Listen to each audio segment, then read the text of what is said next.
Mga idol, since hindi matuloy-tuloy ang sign and trade deal ni Jonathan Kuminga sa Los Angeles Lakers so di kaya sa Cleveland Cavaliers, may lumabas nga pong balita ngayon na posible pa nga siyang maagaw ng ibang kupunan. Ayon sa ibinulgar ni Mike Scotto, interesado rin naman ang Minnesota Timberwolves sa pagkuha kay Jonathan Kuminga sa isang sign and trade deal since tinanggal nila sa trade ang kanilang power forward at sentro na sina Julius Randle at Naz Reid nang hina nga ngayon bigla ang kanilang front court. Kaya kailangan nilang ng katulad ni Kuminga para tulungan si Rudy Gobert sa ilalim. Wala rin naman nga pong problema ang Wolves sa cap space since wala rin naman silang nakuhang kapalit noon sa trade ni Randle, kaya kakayanin talaga nilang ibigay kay Kuminga ang hinihingi nitong kontrata.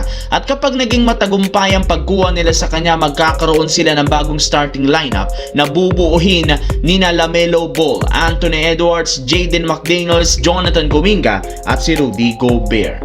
Samantala, habang tumatagal, parami na ng parami ang naniniwala sa Philadelphia 76ers ang may pinakamataas na tsansa ngayong manalo sa Eastern Conference. Bukod sa napaka-solid na starting lineup, sa pagkakaroon nila ng napakaraming superstar caliber na player, malalim rin naman ang kanilang kasalukuyang bench sa pagkakaroon ng mga best role player na handang mag-step up sa scoring. Kaya nakatutok ngayon ang coaching staff sa Philadelphia sa pagbuo ng napakaraming game plan para lamang maging epektibo ang lineup.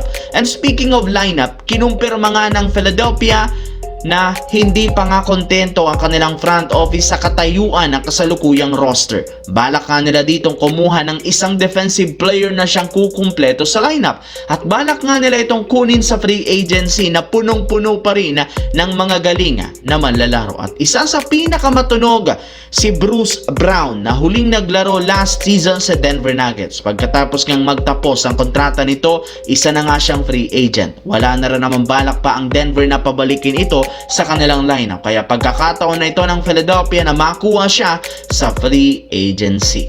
Sa kabilang banda, nagdadalawang isip nga mga idol ang Toronto Raptors, lalo kapag itutuloy pa ng team ang trade kay Kawhi Leonard matapos sabihin ng NBA na posible itong suspindihin next year kapag napatunayan na tama ang akusasyon sa kanya. Sa madaling salita, malaki ang posibilidad ma-rescinded o maibalik ang trade kagaya ng nangyari noon sa Lakers at Hornets sa naging trade nila noon kina Dalton Keunig at Mark Williams. Kapag nangyari yan, mapipuwersa nga ang bumalik si Kawhi sa Clippers. Maaari nga pong tapusin muna nito ang kanyang suspensyon bago siyang muli makapaglaro.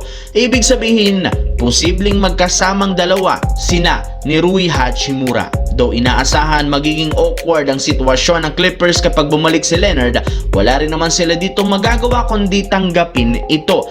Nakaka-excite rin namang panoorin ang tandem at magsasama nga sina Kawhi at Rui Hachimura na halos hindi nagkakalayo ang playing style.